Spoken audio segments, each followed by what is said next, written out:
आदर्श विलयन और ideal solution की वे विलयन जो सांद्रण और ताप के संपूर्ण परास में राउल्ट के नियम का पालन करते हैं तथा उनके बनने पर एंथैल्पी और आयतन में कोई परिवर्तन नहीं होता है, आदर्श विलयन कहलाते हैं।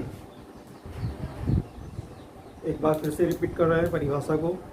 वे विलयन जो सांद्रण और ताप के संपूर्ण परास में राउल्ट के नियम का पालन करते हैं तथा उनके बनने पर एंथैल्पी और आयतन दोनों में कोई परिवर्तन नहीं होता है, वे कहलाते हैं आदर्श विलयन। क्लियर हुआ? ये परिभाषा हुई। इस परिभाषा को हम इसकी शर्तों के रूप में समझेंगे। देखिए,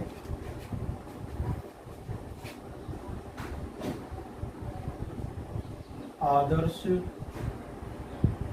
विलयन की शर्तें, क्या क्या शर्तें हो सकती हैं आदर्श विलयन के लिए, वो देखें। सबसे पहली शर्त, परिभाषा में हमने बताया था कि वे विलयन जो राउल्ट के नियम का सांद्रण और ताप के संपूर्ण परास में पालन करते हैं, माने आदर्श विलयन को राउल्ट के नियम का पालन करना चाहिए। तो राउल्ट का नियम क्या कहता है? पहली शर्त, राउल्ट के नियम में घटक ए का जो आंशिक वाष्पदाब है वो किसके बराबर होता है? शुद्ध अवस्था में उसके वाष्पदाब और विलयन में उसके मोल प्रभाज के गुणनफल के बराबर होता है। पिछली क्लास में हमने आपको ये फॉर्मूला ड्राइव करके बताया था। घटक ए का जो आंशिक वाष्पदाब है वो शुद्ध अवस्था में उसके वाष्पदाब और विलयन में उसके मोल प्रभाज के गुणनफल के बराबर होता है। इसी प्रकार से हम घटक बी का भी लिख सकते हैं। तो P B is equal to P not B into X B. घटक बी का आंशिक वाष्पदाब शुद्ध अवस्था में इसके वाष्पदाब और विलयन में उसके मूल प्रभाज के गुणनफल के बराबर होता है। ये तो हो गया राउल्ट का नियम, मतलब कि इन शर्तों को पालन करना चाहिए उस विलयन के लिए। दूसरी शर्त क्या बताई हमने कि इनके बनने पर उसकी एंथैल्पी में कोई परिवर्तन नहीं होना चाहिए। मतलब ये हम इस प्रकार लिख सकते हैं, डेल एच, एच आप जानते हैं एंथैल्पी है और डेल एच का मतलब एंथैल्पी में परिवर्तन। ब्रैकेट में मिक्सिंग लिख देंगे। मिक्सिंग का मतलब कि जब घटक ए और बी दोनों को हम मिला रहे हैं, मिक्स कर रहे हैं, मतलब विलयन बना रहे हैं, उस समय उसकी एंथैल्पी में परिवर्तन नहीं होना चाहिए। मतलब परिवर्तन शून्य के बराबर होना चाहिए। शून्य के बराबर माने कि परिवर्तन नहीं हो रहा है, कोई परिवर्तन नहीं। तीसरी शर्त, आयतन में परिवर्तन नहीं होना चाहिए। तो आयतन में परिवर्तन मतलब डेल वी, दोनों घटकों को मिलाते समय या फिर विलयन बनाते समय। तो परिभाषा के अनुसार उसके आयतन में भी परिवर्तन नहीं होना चाहिए, मतलब परिवर्तन शून्य के बराबर होना चाहिए। परिवर्तन शून्य के बराबर है, इसका मतलब कि कोई परिवर्तन नहीं हो रहा है। ये तीन शर्तें हैं। जो विलयन इन शर्तों का पालन करते हैं हम उनको कह सकते हैं आदर्श विलयन। ठीक है। अब एक बात और ध्यान रखें कि वास्तव में कोई भी विलयन जो है 100% आदर्श विलयन नहीं है। वास्तव में कोई भी विलयन 100% आदर्श विलयन नहीं है, इस बात का ध्यान रखना है। लेकिन फिर भी कुछ ऐसे घटक हैं जिनका मिश्रण जो है लगभग एक आदर्श विलयन बनाते हैं। यहाँ शब्दों पर ध्यान रखना है कि कुछ घटकों के मिश्रण जो है लगभग एक आदर्श विलयन बनाते हैं। मतलब 100% तो आदर्श कोई है ही नहीं, फिर भी जिनका केमिकल कंपोजिशन लगभग एक समान हो, जिनकी प्रकृति एक समान हो, केमिकल बिहेवियर एक समान हो, अगर ऐसे घटकों को मिला के विलयन बनाया जाए तो वो एक लगभग आदर्श विलयन बनाते हैं। एग्जाम्पल, पहला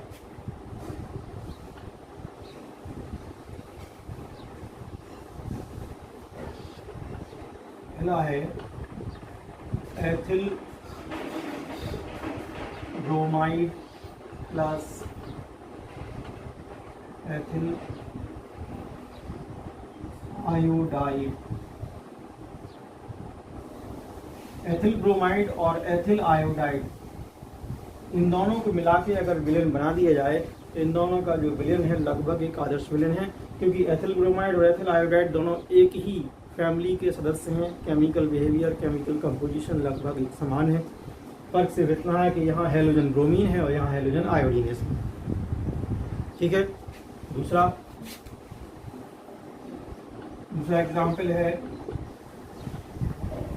क्लोरोबेंजीन प्लस ब्रोमोबेंजीन। क्लोरोबेंजीन और ब्रोमोबेंजीन ये भी दोनों लगभग एक समान केमिकल कंपोजिशन वाले हैं। बेंजीन इसमें भी है, इसमें भी है, बस इसमें बेंजीन के साथ क्लोरीन जुड़ी है, इसमें बेंजीन के साथ ब्रोमीन जुड़ी है, दोनों हेलोजन है।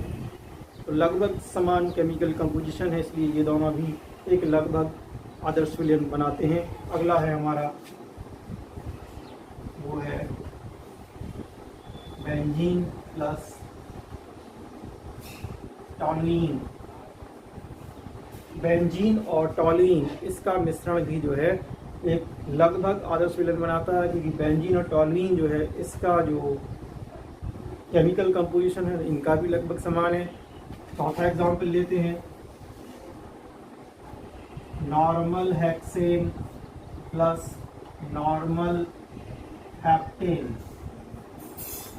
नॉर्मल हेक्सेन और नॉर्मल हेप्टेन भी लगभग एक आदर्श विलयन बनाते हैं। इनका केमिकल कंपोजिशन, केमिकल बिहेवियर एक समान है, लगभग एक ही फैमिली के सदस्य भी हैं। ये हेक्सेन 6 कार्बन परमाणु वाला है, ये हेप्टेन 7 कार्बन परमाणु वाला है, बस फर्क इतना ही है, और दोनों ही एल्केन श्रेणी के सदस्य हैं। तो आप चारों एग्जाम्पल को ध्यान से देखें तो लगभग एग्जाम्पल में समान फैमिली के ही सदस्य हैं। अगर इनको आपस में मिलाया जाए तो ये एक लगभग आदर्श विलयन बनाते हैं। नेक्स्ट टॉपिक है अनआदर्श विलयन या नॉन आइडियल सॉल्यूशन। तो अनआदर्श विलयन जो है, सबसे पहले इनकी परिभाषा देख लें। अनादर्श विलयन जो होते हैं ये ऐसे विलयन हैं जो राउल्ट के नियम का पालन नहीं करते हैं और इनके बनने पर एंथैल्पी और आयतन दोनों में परिवर्तन होता है। ऐसे विलयन अनादर्श विलयन कहलाते हैं या नॉन आइडियल सॉल्यूशन कहलाते हैं। अगर हम परिभाषा पर ध्यान दें, आइडियल की यानी कि आदर्श विलयन की परिभाषा अगर आपको याद है तो उसका हम उल्टा कर दें तो अनादर्श की बन जाएगी। जैसे आदर्श में हमने बताया था कि ऐसे विलयन जो सांद्रण और ताप के संपूर्ण परास में राउल्ट के नियम का पालन करते हैं, तो यहाँ आ जाएगा राउल्ट के नियम का पालन नहीं करते हैं। उसमें था कि इनके बनने पर एंथैल्पी और आयतन दोनों में परिवर्तन नहीं होता है, तो यहाँ पे हो जाएगा एंथैल्पी और आयतन दोनों में परिवर्तन होता है। यानी एक परिभाषा अगर आपसे बन गई तो आप उससे जो है दूसरी परिभाषा भी बना सकते हैं। क्लियर? आप जल्दी से इनकी शर्तें देख लें। शर्तें देखें। शर्त ये है, ये जो लिखी हुई हैं ये सब आदर्श विलयन की शर्तें हैं, क्योंकि इनकी परिभाषा ये है कि ये राउल्ट का नियम का पालन नहीं करते हैं, तो ये राउल्ट के नियम की शर्त है। पालन नहीं करते मतलब कि ये इसके बराबर नहीं होगा। आदर्श में बराबर होता था, यहाँ बराबर नहीं होगा। तो राउल्ट के नियम का पालन नहीं करते हैं, इसलिए ये सब बराबर नहीं होंगे। पी ए इसके बराबर नहीं होगा, पी बी इसके बराबर नहीं होगा, इस पर ध्यान देना है। ठीक है। उसी प्रकार से इनके बनने पर एंथैल्पी में परिवर्तन शून्य के बराबर नहीं होगा, यानी एंथैल्पी में परिवर्तन होगा। इसके अलावा इनके बनने पर आयतन में भी परिवर्तन होगा। तो परिवर्तन शून्य के बराबर नहीं कह सकते हैं, क्योंकि परिवर्तन हो रहा है। तो ये 3 शर्तें हो गई।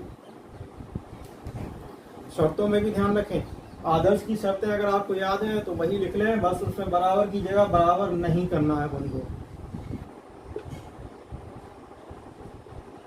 एथिल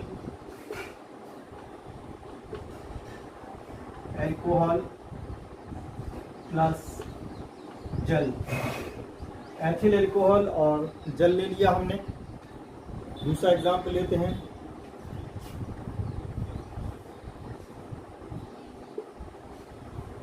बेंजीन प्लस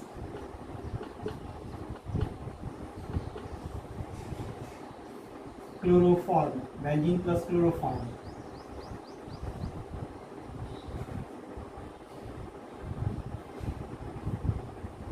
बेंजीन और क्लोरोफॉर्म। दोनों एग्जाम्पल्स को अगर हम ध्यान से देखें तो यहाँ देखिए दोनों एग्जाम्पल्स में दो चीज़ें जो ली गई हैं, इनके केमिकल बिहेवियर एक समान नहीं है, रासायनिक व्यवहार एक समान नहीं है, केमिकल कंपोजिशन एक समान नहीं है। एथिल अल्कोहल अलग चीज़ है, जल अलग, दोनों अलग अलग श्रेणी के हैं।